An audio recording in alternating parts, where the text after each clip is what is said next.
Bien, hoy antes de empezar nuestro encuentro conversábamos algo preliminar acerca de los procesos de familia y en ese sentido decíamos que en realidad es un fuero especializado, no es solamente un proceso o un procedimiento como podría ser el procedimiento sucesorio o en la ejecución de títulos, sino que estamos hablando de un verdadero fuero, ¿no? Con una diversidad de materias muy grande, o sea, es un mundo aparte. El derecho procesal de familia, que obviamente se rige por sus propias reglas y principios. En la clásica distinción entre reglas y principios van a ver que en derecho procesal de familia hay algunos principios que tienen nivel convencional, otros que tienen rango constitucional, en realidad después de la reforma del 94 están en el mismo escalón, pero digamos que algunos surgen directo de la Constitución, otros vienen de los tratados, que se proyectan sobre el derecho común, que después recoge estos principios a través de reglas, eh, disponiendo para casos particulares ciertas, digamos, soluciones normativas de manera diversa a como lo hacen para el proceso civil. Y eso es un poco lo que vamos a intentar ver ahora. Insisto en que lo vamos a hacer a grandes rasgos. Yo no me voy a meter en ninguna de las materias puntuales, como son los alimentos y el régimen de incapacidad que tiene de declaración de la capacidad o de la incapacidad que tiene el programa, sino que voy a hacer una consideración general de los procesos de familia para después dejarle a usted la lectura de los procedimientos especiales. Entonces lo que vamos a hacer ahora es charlar un poco de los principios. Entonces, como les decía hace un rato, el marco normativo ustedes lo van a encontrar primero en la Constitución Nacional y los tratados. Eso es muy importante.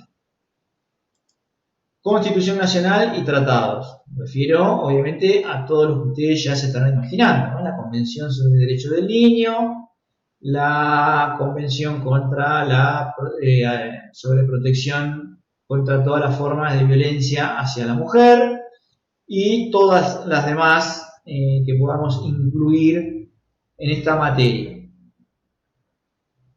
Entonces les decía, esto hace que tenga principios que le son propios, distintos al fuero civil. El marco normativo, Constitución Nacional, Tratado de Derechos Humanos, interpretados a través de la jurisprudencia de la Corte Interamericana. Después vamos al Código Civil y Comercial. Por favor, les pido, no me vengan a dar proceso de familia sin Código Civil y Comercial, pues se termina la mesa ahí nomás. Es muy importante.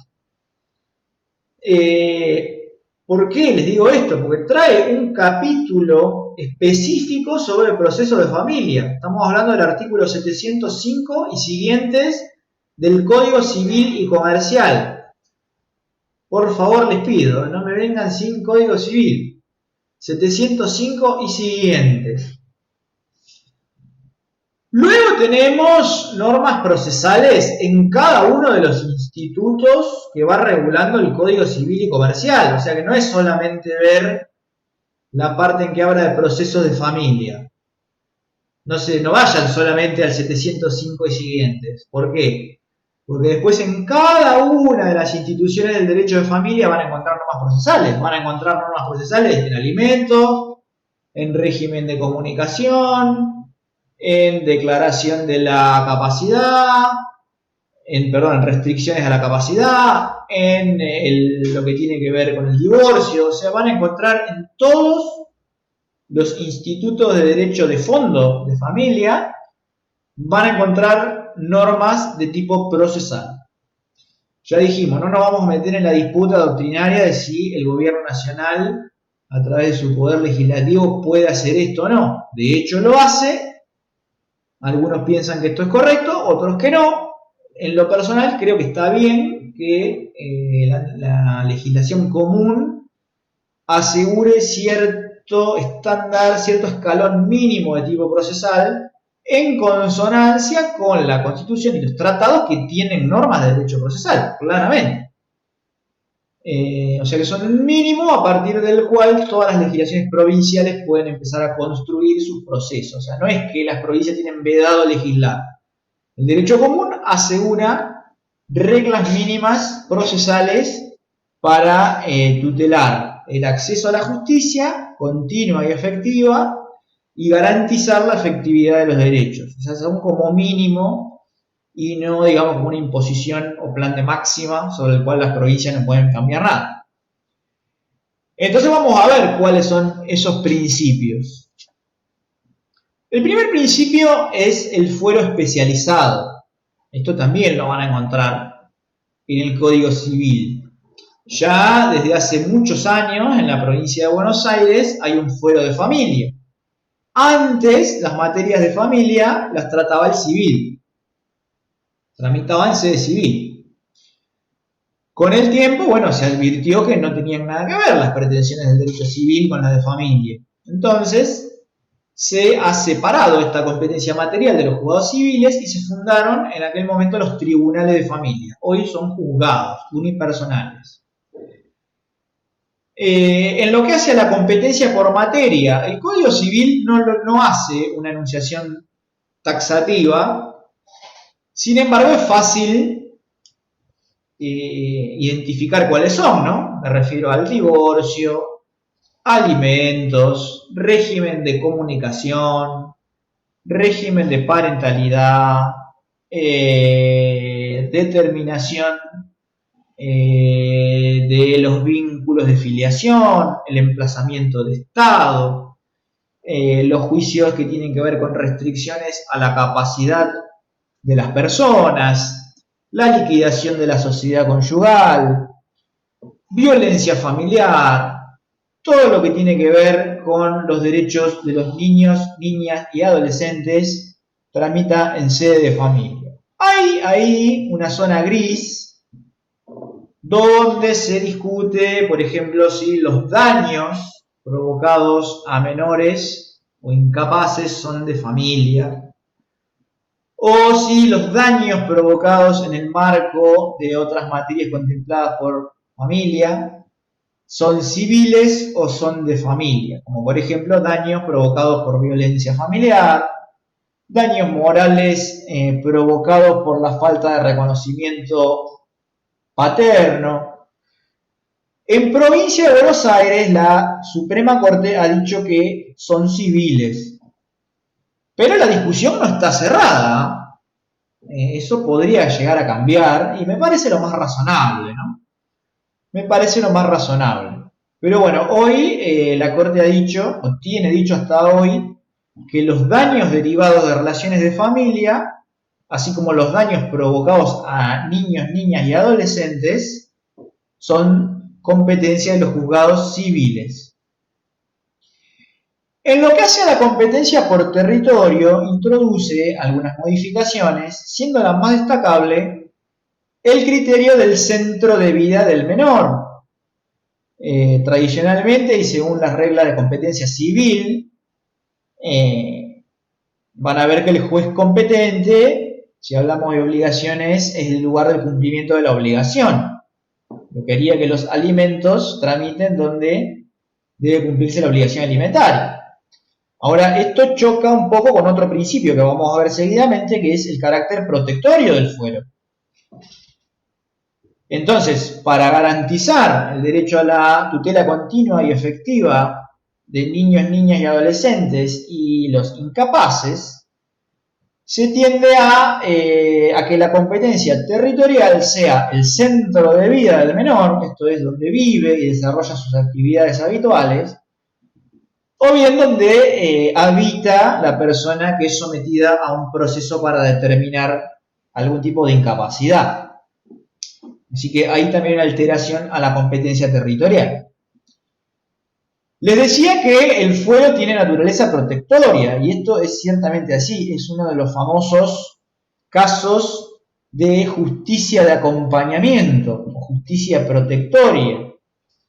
Esto quiere decir que hay como política de Estado, o mejor dicho, como política legislativa, la creación misma de un fuero hace que tienda a protegerse las pretensiones o los intereses de un sector típicamente vulnerable, ¿no? Como los incapaces y los niños, niñas y adolescentes y las personas que están en estado de vulnerabilidad en general, hace que el fuero se rija por reglas que tienen que ver con la justicia de acompañamiento. Tampoco me voy a detener mucho en esto, pero tiene algunos subprincipios, como por ejemplo que se aplique el principio de elasticidad procesal.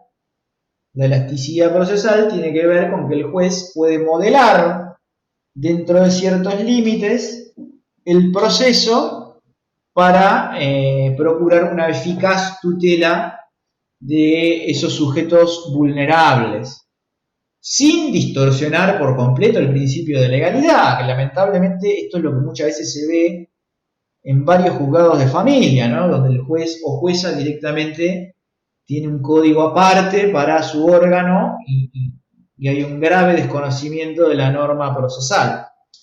Insisto, es de elasticidad, no de tengo mi propio código.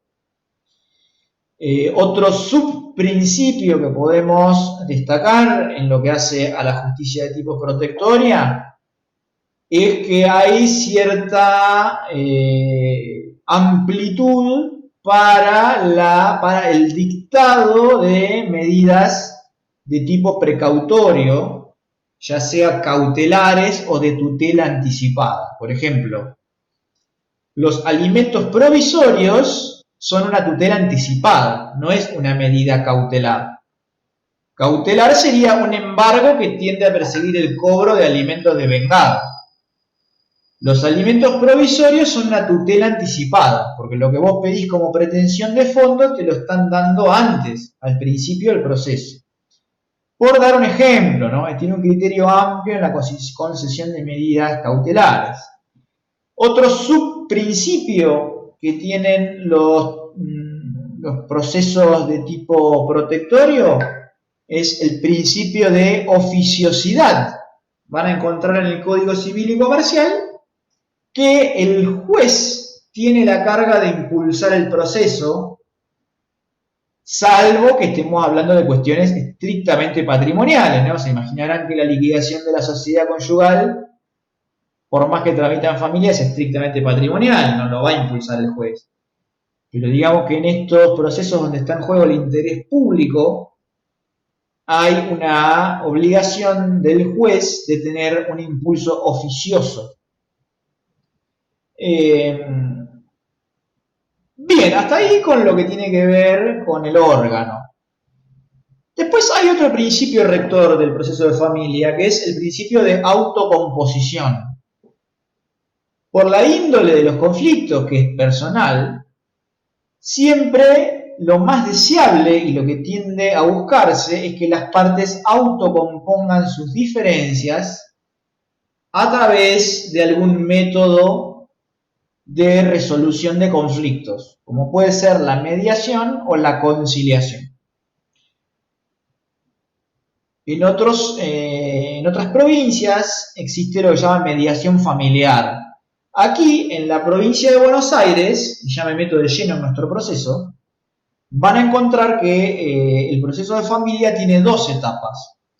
Una etapa previa, que tramita ante los consejeros o consejeras de familia, y otra etapa que le llaman de conocimiento, que vamos, es la de juicio. Entonces, hay dos etapas bien nítidas. Una que es antejuicio o prejudicial. En realidad no es prejudicial porque uno ya está dentro del Poder Judicial desde el día 1, ¿no? Pero digamos que es antes del juicio de conocimiento, ¿no? Esta etapa previa caracterizada por la actuación del consejero o la consejera de la familia, que básicamente lo que intenta es que las partes arreglen sus diferencias por autocomposición. No me voy a detener en la naturaleza jurídica de este instituto. A mí me parece que es una conciliación, no es mediación. Por un montón de cosas que pueden estudiar si quieren, nos remitimos a la lectura de las primeras unidades. Insisto en que no me voy a detener acá. Me parece que su naturaleza es la de ser una conciliación.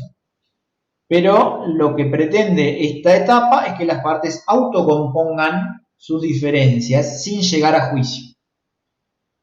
Etapa que es obligatoria, no hay, bueno, voy a la consejera o consejero si es que quiero y si no voy a demanda de derecho viejo, no. Esta etapa previa es obligatoria, salvo que haya motivos de peso que aconsejen su presión. Pero digamos que por regla está siempre presente y es obligatorio. Si las partes no se ponen de acuerdo, ahí se activa la otra etapa, que es la del proceso de conocimiento, que como todo proceso de conocimiento inicia con una demanda. Pero fíjense cómo el proceso se dispara mucho antes, ¿no? Con esta etapa previa. Otro principio que tiene que ver también con esto, ¿no? Que es la del procedimiento más abreviado. Siempre se busca un procedimiento ágil que armonice los derechos en juego con la celeridad procesal. Por eso van a ver que en nuestro proceso de familia la mayoría son procesos sumarios. Habría que armonizar ahí algún procedimiento como el de alimentos, que el código pide que sea el más célere de la jurisdicción, que acá sería el sumarísimo. La verdad es que tramitan por sumario y los abogados y abogadas tampoco piden que se haga por procedimiento sumarísimo, así que no, ahí hay como un limbo. El Código Civil y Comercial pide el más rápido, pero acá todavía se usa el proceso sumario. Ya vamos a ver por qué. Así que le decía, Una pregunta. sí. ¿A eso te referías hoy al comienzo cuando dijiste que no es de buena práctica el que inicia la demanda porque estaría previo a la iniciación del juicio de Claro, alimentos esta conciliación? exactamente. Si vos inicias un proceso de familia con la demanda, el juez te va a sacar un despacho que diga, téngase por presentada a Mariana en carácter de parte, bla, bla, bla, bla, bla. De la demanda interpuesta, téngase presente para su oportunidad. Punto. Remítase el expediente al señor consejero de familia a los fines y efectos de que fije audiencia, etcétera, etcétera. Entonces, vos presentás la demanda, la agarran así y dicen, bueno, téngase presente. Y siguen adelante con la etapa previa. Por eso es que cuando alguien inicia con demanda ya te das cuenta que el proceso de familia no entiende nada, porque en realidad eso viene mucho más adelante. Imagínense que hay por lo menos una audiencia, puede haber cuerpo técnico, ahora vamos a ver lo que quiere decir. Entonces hay bastante actividad procesal antes de llegar a la demanda. Entonces les decía, otro principio es este del procedimiento más célere. En provincia seguimos aplicando el sumario. El principio que vimos antes era el de autocomposición. No mencioné al cuerpo técnico, así que aprovecho para decir que otro principio que tiene es el de tratamiento interdisciplinario. Yo me acuerdo cuando estudiaba en la facu leía este principio y qué corno querrá decir, ¿no? Porque interdisciplinario ya sé lo que es, ¿no? Que intervienen varias miradas de distintas disciplinas. Bueno, ¿qué quiere decir esto? Que en la práctica, acá, por lo menos en la provincia de Buenos Aires, cada juzgado tiene su propio cuerpo de auxiliares que le llaman cuerpo técnico auxiliar. En concreto, cada juzgado tiene su psicólogo, cada juzgado tiene su trabajadora social,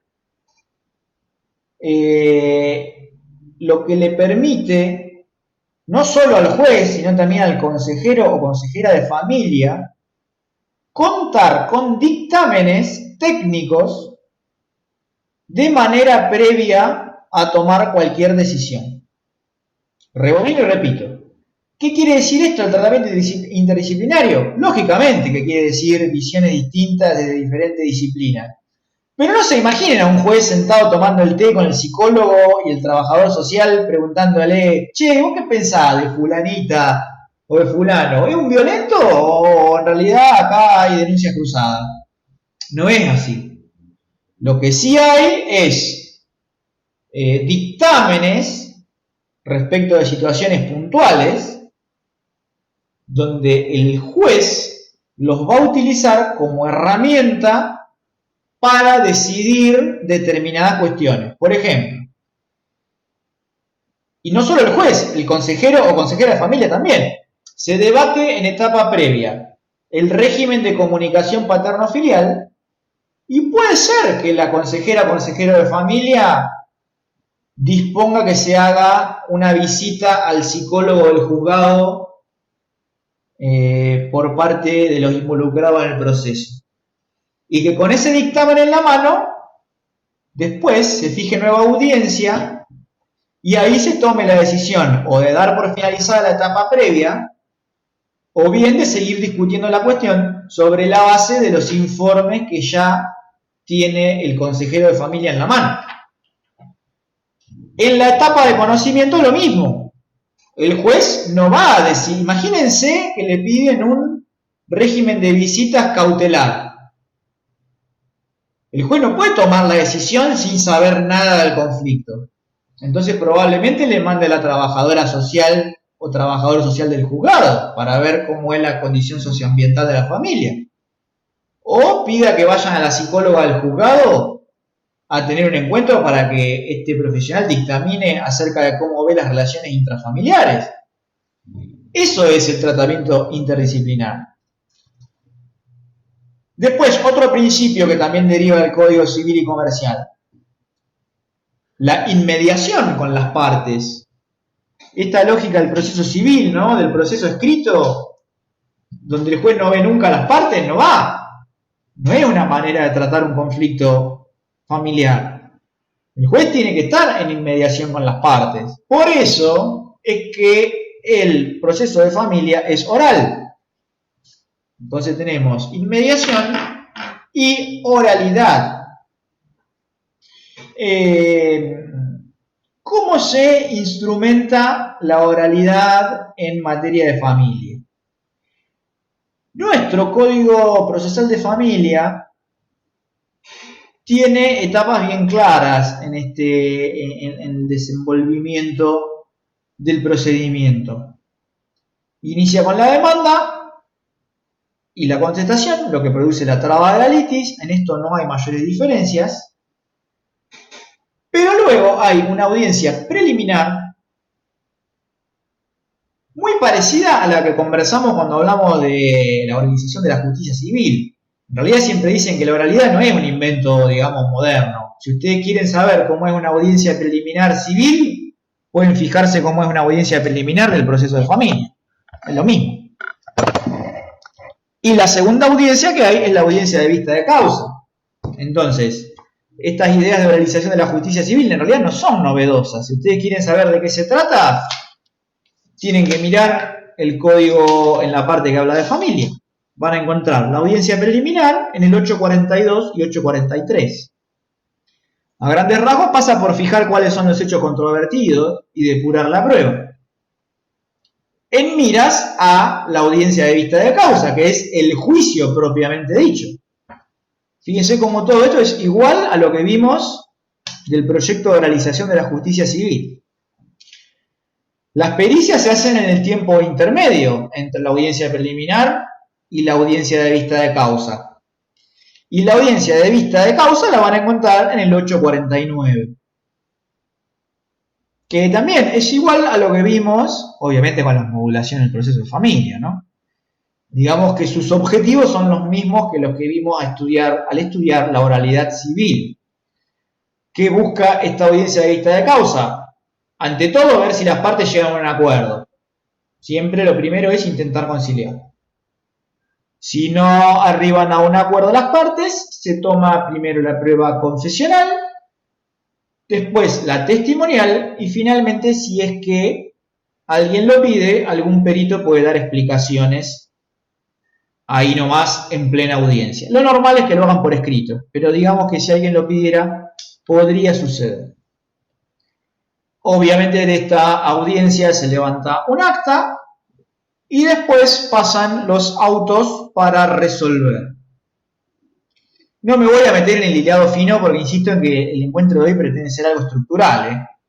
Pero digamos que podría haber alegatos orales, eso está en el 850.3, Y finalizada la audiencia, finalizado el debate, como le dice el código, se llaman autos para sentencia definitiva, la que debe ser dictada en el plazo de 30 días. O sea que rebobinemos y repasemos.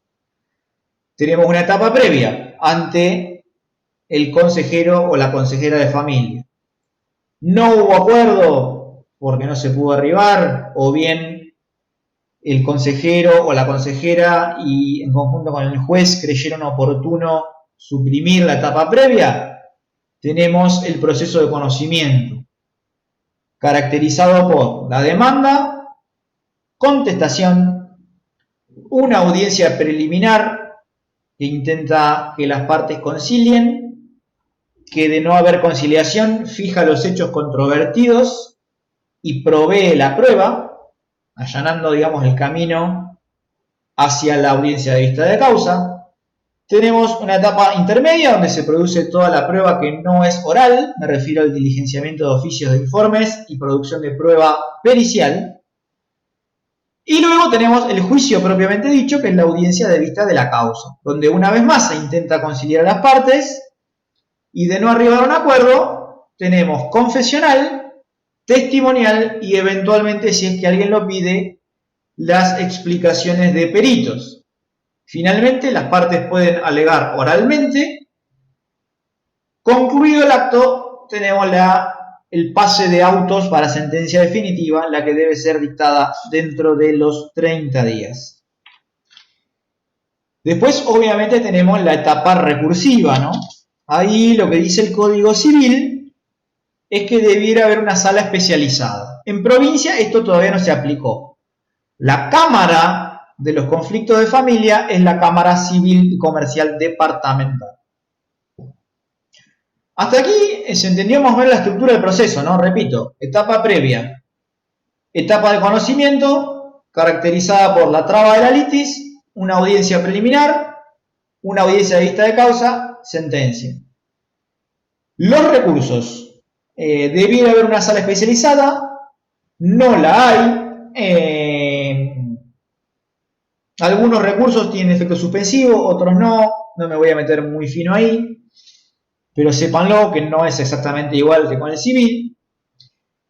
Y para cerrar, hay dos principios que ustedes tienen que tener muy en cuenta, que no me va a dar el tiempo para detenerme en ellos, pero anoten dos y por favor profundicen estos aspectos. Uno tiene que ver con la escucha del menor. Esto viene ya no solo del Código Civil y Comercial, sino de los tratados internacionales y de la doctrina de los fallos de la Corte Interamericana. El menor debe escuchárselo antes de tomar cualquier decisión. Después está el debate de si es vinculante o no es vinculante. El menor es parte. Puede llegar a intervenir a través de la figura del abogado del niño. No me va a dar el tiempo para hablar de esta figura, pero lean algo de esto también.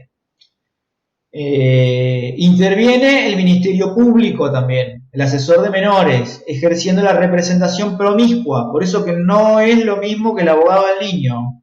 Por favor, no me confundan las dos instituciones. Uno representa el interés individual del menor y el otro es fiscal de la ley, en el sentido de ser el que preserva la legalidad y representa el interés promiscuo del menor. No del menor en concreto.